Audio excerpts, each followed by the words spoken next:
जिंदगी पे डॉक्यूमेंट्रीज बनाने का फैसला किया है।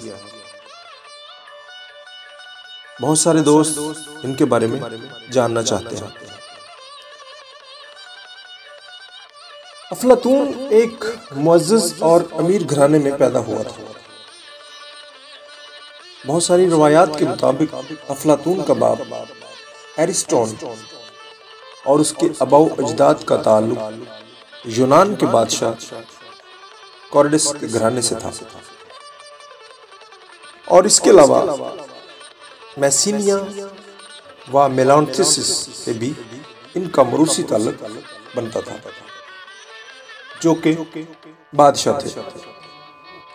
अफलातून की वालदा रेक्टोन का नस्ली ताल्लुक मशहूर एथेनियन लॉ मेकर, कानूनदान और गीतों के शायर सोलून से बनता था। रेक्टोन चारमेडियस की हमशीरा थी, क्रेटियस की भी रिश्तेदार थी, और दोनों 30 नाइट्स की मशहूर शख्सियत थी। अफलातून के वालिद के अफलातून के अलावा मजीद 3 बच्चे और भी थे।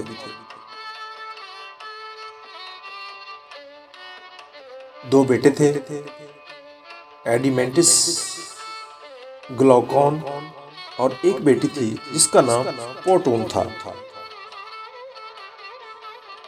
सिप्यूकिपिस की मां पोटून थी। सिप्यूसी वही शख्सियत है जो अफलातून की फलसफाना अकेडमी का अफलातून के बाद सरबराह बना था। रिपब्लिका के मुताबिक एडमेंटिस और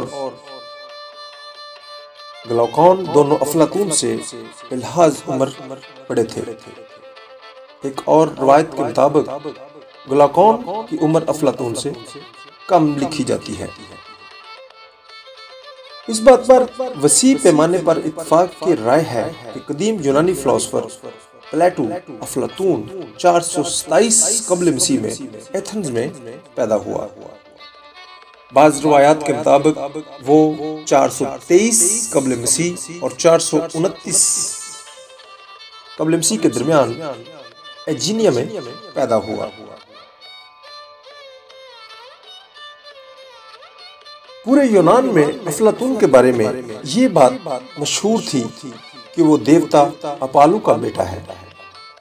अपालू ने अफलातून के बाप एरिस्टोन को अफलातून के पैदा होने की खुशखबरी ख्वाब में सुनाई थी। अफलातून के वालिद ने इसका नाम एरिस्टोक्लेन्स रखा था, मगर वो अफलातून के नाम से मशहूर हुआ क्योंकि इसका जिस्म कसरती, भरा हुआ और मजबूत था, और उसके शाने बहुत चौड़े थे। यूनानी ज़बान में प्लेटो का मतलब भी चौड़े शाने वाला है। एरिस्टोन अफलातून के दादा का भी नाम था। इब्तदाई हालात में अफलातून अभी चंद साल का था जब इसका बाप फौत हो गया, जिस पर इसकी मां ने एक मशहूर सियासी रहनुमा पेरिक्लिस के साथ एक करीबी दोस्त से दूसरी शादी कर ली, और इस तरह अफलातून का बचपन एक बहुत बड़े सियासी घराने में गुजरा। पेलियोनेसुसी जंग अफलातून के बचपन का जमाना एथेंस शहर के पुरअशोक दौर में गुजरा। एथेंस इस स्याह दौर में जंग की इस तबाहकारियों का पूरी तरह शिकार हो चुका था। हर तरफ हू का आलम था, खून ही खून था, राख और मलबे के ढेर लगे हुए थे।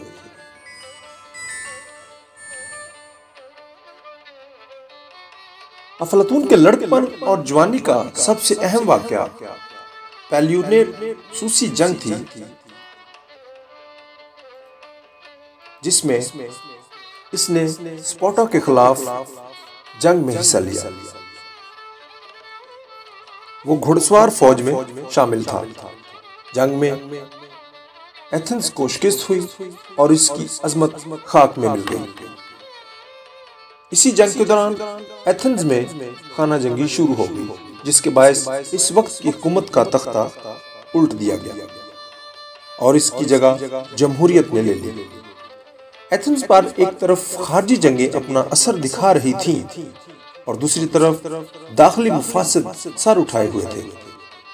जमहूरियत के बायस अशराफ उमरा बेबसी के आलम में थे, लेकिन जंग के थोड़े अरसे बाद ही उमरा की हुकूमत कायम होने पर एथेंस की फिजा एक भरपूर खून के धब्बों से दागदार हो गई थी।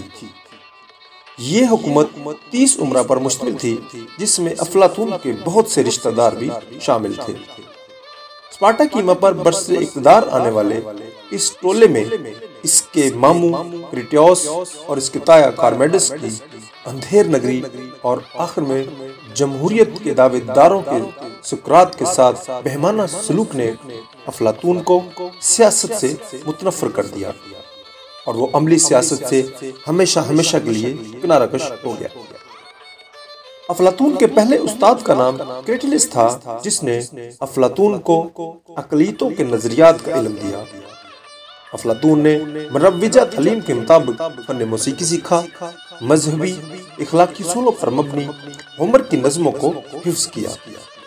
इस वक्त यूनान में गैर मुल्की सोफिस्ताई उमरा के ज़हनों पर हुकूमत कर रहे थे और हर तरफ दर्स देने के इव्ज़ बेइंतहा दौलत कमा रहे थे। इनके अखलाकियात के दर्स में ये बात खास तौर पर शामिल थी कि रियासत हुक्मरानों की ख्वाहिशात की गुलाम है। लिहाजा अफलातून ने सोफिस्ताइयों के नजरियात से मुकम्मल वाक़फियत हासिल की और फिसागोरस की तसानीफ पर भी गौर किया। यही वजह है कि अफलातून की किताब अल जमहूरिया में पेश किया गया फलसफा फिसागोरस के फलसफे से मिलता जुलता है। अफलातून फिसागोरस की थ्योरी ऑफ लिमिट से काफी मुतासर था और इसी बायस इसने फिसागोरस के इस फलसफा को कि इंसानी मुआशरा दानाई, दुनियावी इज्जत और धन दौलत के 3 हिस्सों में मुनक़सिम है, अपनाते हुए इंसानी रूह को दानाई, जज्बा और जिस्मानी भूख में तकसीम किया। इसी दौरान अफलातून अपने मामू क्रिटियोस और ताया कार्मेडस के जरिए सुकरात तक पहुंचा और इसकी शागिर्दी में मुख्तलिफ उलूम व फ़नून का मुतालिया किया। सुकरात से अफलातून का तल्लुक 20 बरस की उम्र में शुरू हुआ और 8 साल के गहरे दोस्ताना रब्त में इसने तमाम दीगर तलामजा के मुकाबले में ज्यादा उम्दगी से उस्ताद की तालीम की असल रूह को अखज़ किया। अफलातून के मजाज की तश्कील में दरअसल सुकरात की तालीमात का गहरा दखल था। अफलातून सुकरात को उस्ताद भी समझता था और दोस्त भी।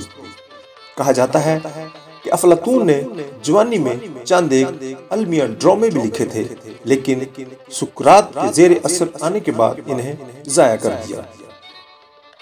सुकरात की सज़ाए मौत के असबाब सियासी थे, इसीलिए इस सुकरात के शागिर्दों को एथेंस से हिजरत करना पड़ी। सुकरात के सियासी कत्ल के बाद दीगर तलामजा की तरह अफलातून को भी मगारा जाना पड़ा।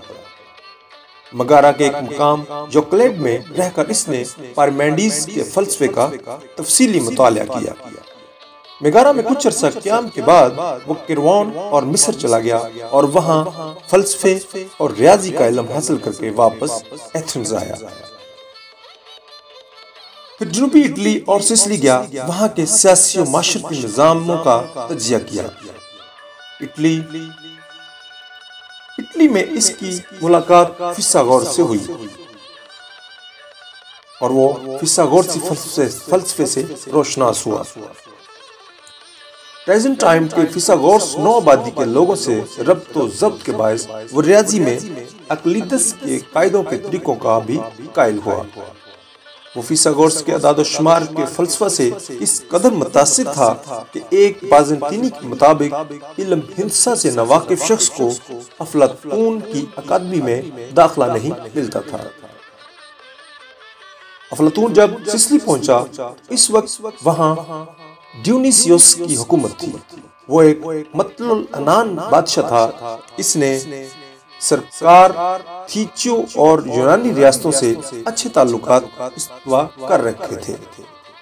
इसके दरबार में इल्म दोस्ती और फन परवरी अरूज पर थी, और तब का अशराफ जिसमें इसका बहनोई व्योन भी शामिल था का काफी असर रसूख मौजूद था।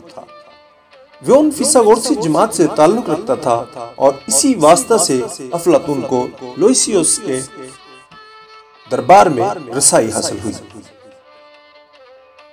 अफलातून ने इब्तिदा में तो बादशाह पर अपने ख्यालात का बहुत अच्छा असर डाला, लेकिन फिर महल्लाती साजिशों और अशराफ पार्टी की मुखालफत के बायस बादशाह के ज़ेरे अताब आ गया और इसे शहर बदर करके यूनान जाने वाले एक जहाज पर चढ़ा दिया गया। इसी जहाज से स्पार्टक सफीर भी सफर पर जा रहा था। इन दिनों स्पार्टा और एथेंस में दोबारा जंग छिड़ चुकी थी। स्पार्टा के सफीर को दरपर्दा हदायत दी गई कि अफलातून को किसी तरह ठिकाने लगा दे। सफीर ने रास्ते में इसे आइगिनो के जजीरे पर उतारकर गुलामों की मंडी में पहुंचा दिया। इन दिनों आइगिनो की हुकूमत जंग में स्पार्टा की हामी थी और ये करारदाद मंजूर हो चुकी थी कि अगर जजीरा पर कोई एथेंस का कोई भी बासी नजर आए उसकी गर्दन उड़ा दी जाए। इससे पहले कि अफलातून पर कोई मुसीबत नाज़िल होती, एक कैरवानी फलसफी इंसी जो इस सेरिनेक स्कूल का बानी था और अफलातून को इसके नजरिए के हवाले से जानता था कि इल्म दोस्ती काम आई, और उसने इस कीमती गुलाम को खरीद कर आजाद कर दिया। इस तरह वो सिसिली में गुलामों की मंडी से रहा होकर वापस एथेंस पहुंचा। अफलातून के वसीला से मगरबी फलसफा को नहायत गहराई में मुतासर करने वाला फलसफी वो एथेंस में एक संग तराज सोफ्रोंक्स के घर पैदा हुआ। इसने अदब, मौसीकी और जिम्नास्टिक्स में बाकायदा इब्तिदाई तालीम हासिल की। बाद में सुफिस्ताइयों के इल्म बदी व मानी और जदलियात से वाकिफ हुआ। आयोनियाई फलसफियों के अफकार और एथेंस के अमूमी कल्चर से आशनाई पैदा की। शुरू में सुकरात ने अपने बाप वाला पेशा अपनाया और 3 ग्रीसीज का मजस्मा बनाया। स्पार्टा के साथ पेलियोनिशियाई जंग में वो पैदल फौज में शामिल हुआ और पुटिड 430 ता 432 कबल मसीह, डिब्लिम 424 कबल मसीह और एम्फीपोलिस 422 कबल मसीह की लड़ाइयों में गैर मामूली शुजाअत का मुजाहिरा करता रहा। सुकरात जुबानी बहस को तहरीर पर फोकियत देता था, लिहाजा अपनी बालिग जिंदगी का ज्यादा अरसा एथेंस की गलियों और बाजारों में दलीलबाजी करते हुए गुजारा।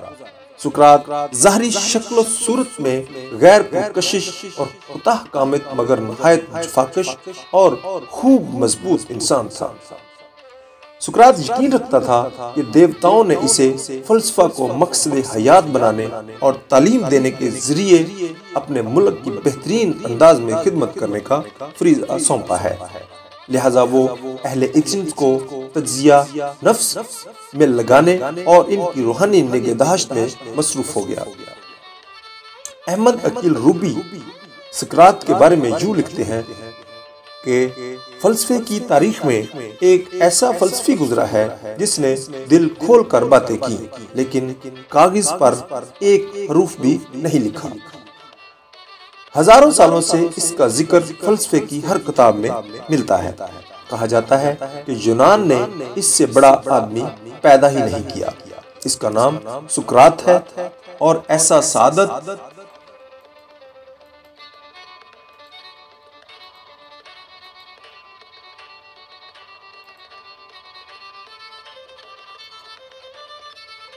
सादतमंद शागिर्द भी शायद दुनिया में एक ही है जिसने अपने उस्ताद के एक एक हरफ को लिखकर उस्ताद को जिंदा जावेद बना दिया और खुद भी नामवरी हासिल की, और फलसफे का अहम तरीन रुकन बनकर वो कल भी जिंदा था और आज भी जिंदा है। इसका नाम अफलातून था जो सुकरात का शागिर्द था।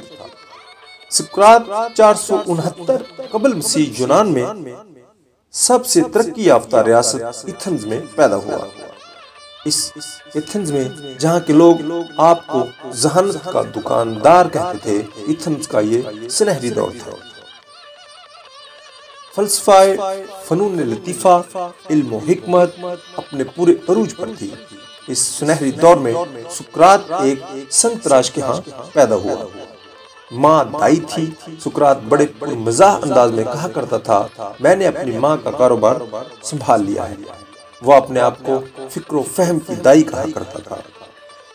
सुकरात ने किसी एकेडमी से तालीम हासिल नहीं की थी, ना इसका कोई उस्ताद था।